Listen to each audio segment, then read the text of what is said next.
7h45, c'est le petit déjeuner politique de Daniel Obono, député La France Insoumise de Paris. Bonjour Daniel Obono. Bonjour. Grande tension dans les hôpitaux d'Île-de-France. Selon le ministre de la Santé, toutes les 12 minutes, un patient entre en réanimation, assure-t-il. Soit, si on fait le calcul, puisqu'il dit que c'est sur 24 heures, ça en fait 120 sur une journée. Alors on imagine évidemment sur une semaine. Il faudra procéder à des évacuations de dizaines, voire de centaines de personnes dans les autres régions. Est-ce que le gouvernement Macron a raison de résister à un nouveau reconfinement dans ces conditions ou pas, sur l'Île-de-France notamment? Écoutez, nous on a l'impression que on attend que ça empire pour utiliser la méthode la plus radicale, c'est-à-dire le reconfinement. Et là, par exemple, le ministre de la Santé n'a rien annoncé, c'est-à-dire qu'il dit que la situation est inquiétante. Mais ça n'a pas l'air de se traduire par de nouvelles mesures ou une décision quelconque. On attend. Donc on attend. Et là, la pente est. Vous regrettez qu'il n'y ait pas de reconfinement en Île-de-France ? Non, bien sûr que non. Personne ne peut vouloir un reconfinement. Par contre, nous, ce que nous disons depuis plusieurs mois déjà, c'est que il faut développer des alternatives justement au reconfinement. Notamment, par exemple, dans les écoles, mettre en place des procédures, parce que ça reste un des lieux tout de même de fort brassage de population, et il faudrait mettre en place des procédures pour réduire drastiquement en fait la contamination. Or, le constat c'est que c'est plus ou moins aléatoirement fait, voire presque pas du tout. La question par exemple du filtrage de l'air, de l'aération, etc. C'est des mesures en fait qui sont possibles, mais on n'a pas l'impression, en tout cas, que ça avance, quoi. L'expérience sur le terrain et ce qui remonte, et surtout les demandes, par exemple, des enseignants et des familles, montrent que rien n'est fait de ce côté-là. Et c'est vrai sur tout un ensemble d'autres secteurs. La question des transports, c'est depuis le début de la crise, la question qui se pose, c'est de savoir quelles mesures particulières sont prises, parce que c'est quand même un lieu où ça brasse beaucoup, et donc ça circule beaucoup, le virus. Donc voilà, il y a pas mal de choses comme ça. Nous avions parlé de mettre en place une société de roulement, par exemple, ce qui se fait en partie dans certains établissements scolaires, mais qui n'est pas assez généralisé et qui devrait se faire un peu partout. Ça s'est fait dans les lycées, quoi, pour qu'on y aille.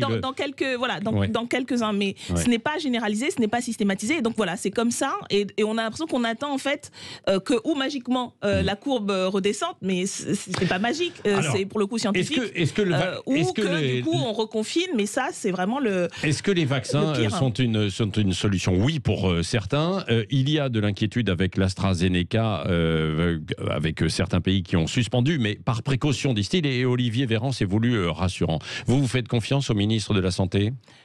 C'est une question quand même, au bout d'un an, avec le nombre de fois où il n'a pas toujours été très transparent, voire n'a pas toujours dit la vérité aux questions au gouvernement. Non, malheureusement, moi je ne fais pas confiance aujourd'hui ni à ce ministre ni à ce gouvernement. Par contre, je suis comme beaucoup un peu obligée de faire confiance aux scientifiques et aux médecins, et la question des traitements en général est une question importante. Le vaccin et une forme de traitement, et donc il faut s'assurer de toutes les précautions, même s'il n'y a pas de risque zéro, jamais, sur aucun médicament ni sur aucun vaccin, et donc faire en sorte que déjà ceux qui sont assurés être corrects puissent être fournis en nombre suffisant, parce que ce n'est pas encore le cas.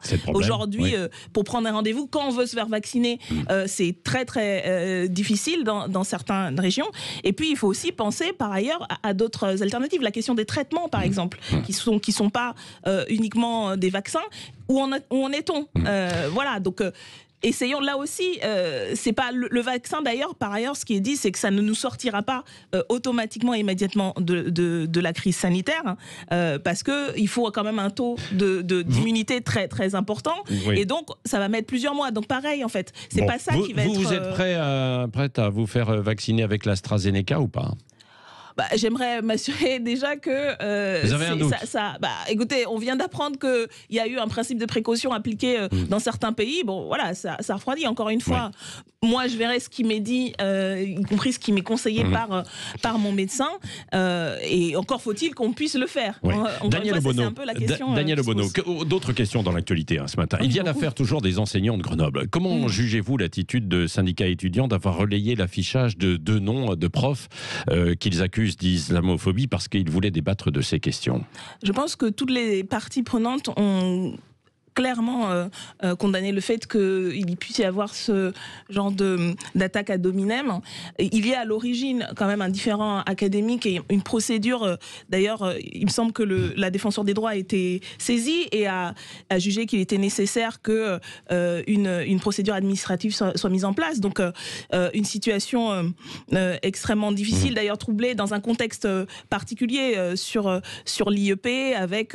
il y a quelques semaines... Mais vous condamnez le fait qu'on affiche les noms comme ça, quoi. Oui, bien sûr. Ça, c'est, y compris dans une situation où ça peut mettre en danger des personnes. Je crois que tout le monde a été, malgré ce qu'on l'a pas assez entendu, je crois, mais d'abord les syndicats ne sont pas responsables des collages, ils l'ont très bien dit. Et puis, quand il y a eu la diffusion d'une photo où il y avait un collage, parce que voilà, encore une fois, ça a été retiré tout de suite. Donc je pense que tout le monde essaie de faire preuve de responsabilité. Il y a des désaccords sur les méthodes de travail et les plaquettes d'organisation d'ateliers. Donc il y a voilà, de toute évidence un problème de il faut se pencher sur les débats dans les universités. C'est ce que vous dites aussi. Non, enfin... Il y a des institutions, quand il y a un conflit, là, il y a un conflit à l'origine, rappelons, entre des professeurs à la base. Et encore une fois, il y a une procédure, la défenseur des droits a été saisie parce qu'il y avait des raisons, et elle a jugé qu'il y avait des raisons pour qu'il y ait une enquête au niveau administratif. Donc ça, c'est du domaine, on va dire, y compris de la responsabilité de la direction de l'IEP, de s'assurer en fait que les cours et que les débats puissent se passer dans les meilleures conditions.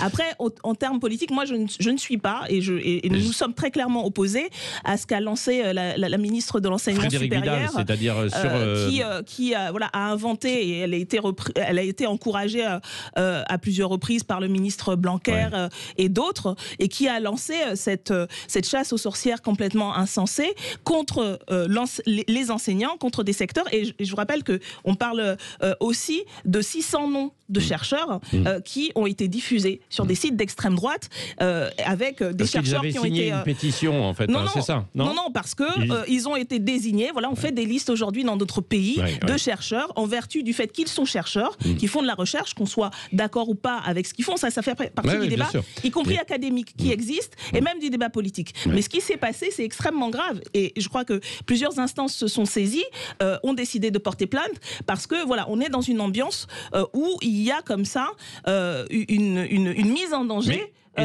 du savoir et de la connaissance. Et le pire, c'est quand ça vient d'institutions qui sont censées être garantes en fait, de l'indépendance de la recherche. Sur le fond, en 30 secondes, est-ce que l'islamo-gauchisme existe ou pas, selon vous, Daniel? Je pense que la question, elle est vite répondue, comme on dit.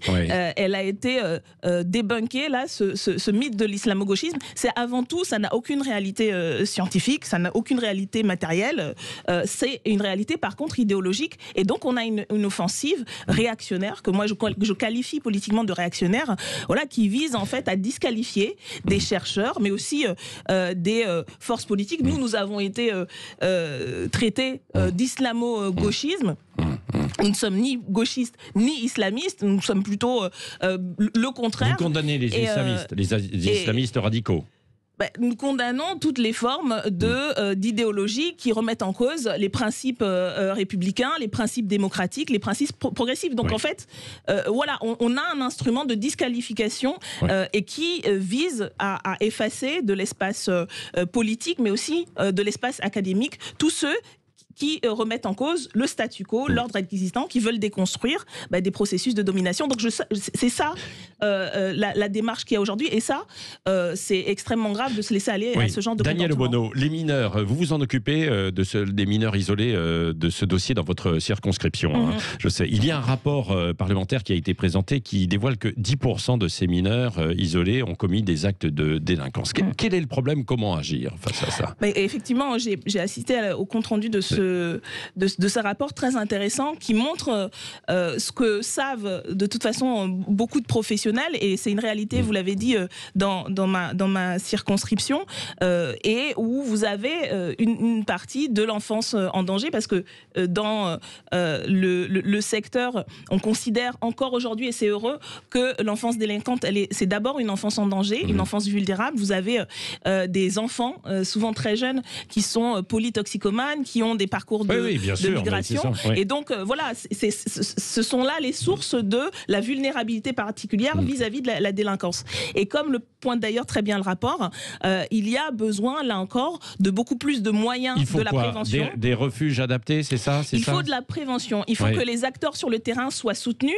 Il y a des formes possibles, et c'est prouvé d'ailleurs au niveau français comme européen, que la pluridisciplinarité, c'est-à-dire le fait qu'il y ait des éducateurs spécialisés, de la protection judiciaire, des soignants. Mais certains refusent d'être pris en charge. Oui, vous avez vu ça? Parce que oui, ça fait partie des situations délicates et conflictuelles, mais bien sûr. Mais ça, la protection de l'enfance, vous savez, depuis 1945, on a dans ce pays une institution qui s'appelle la protection judiciaire, et dont le postulat, c'est justement de conseiller. Elle est un peu débordée. Oui, avec elle est débordée comme elle est débordée par d'autres situations. Mais encore une fois, donnons les moyens aux professionnels, prévenons en fait la délinquance des mineurs, et protégeons enfin ces enfants. Ça fait partie de la Convention internationale des droits de l'enfant, dont nous sommes signataires, et que nous devons respecter pour le bien des personnes concernées. Daniel Obono, le Front républicain qui agite le débat en ce moment, vous, femme de gauche, est-ce que s'il y avait un second tour, Emmanuel Macron, Marine Le Pen, vous voteriez pour qui?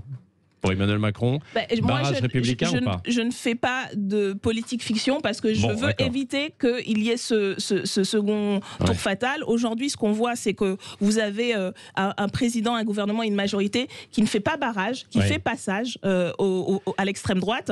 Vous avez son ministre de l'Intérieur qui expliquait que Marine Le Pen était trop molle contre l'islam, pas contre tel ou tel courant, contre l'islam. Et donc, moi, je suis une républicaine déterminée donc vous ne dites pas ce que vous voulez tout éviter. Moi, je me bats contre l'extrême droite depuis que j'ai commencé à militer, donc je serai dans toutes les situations possibles. Donc vous voteriez pour Emmanuel Macron? Je voterai pour Jean-Luc Mélenchon au premier et au deuxième tour. D'accord, au deuxième tour, mais s'il n'est pas au deuxième tour, je voterai dans tous les cas contre toutes les formes de régression démocratique. Aujourd'hui, par ailleurs, le gouvernement est sur la pente, malheureusement, de faire en sorte il y a une union de la gauche là, qui a été acceptée là, dans les Hauts-de-France, c'est hier soir, avec LFI. C'est une perspective pour la présidentielle?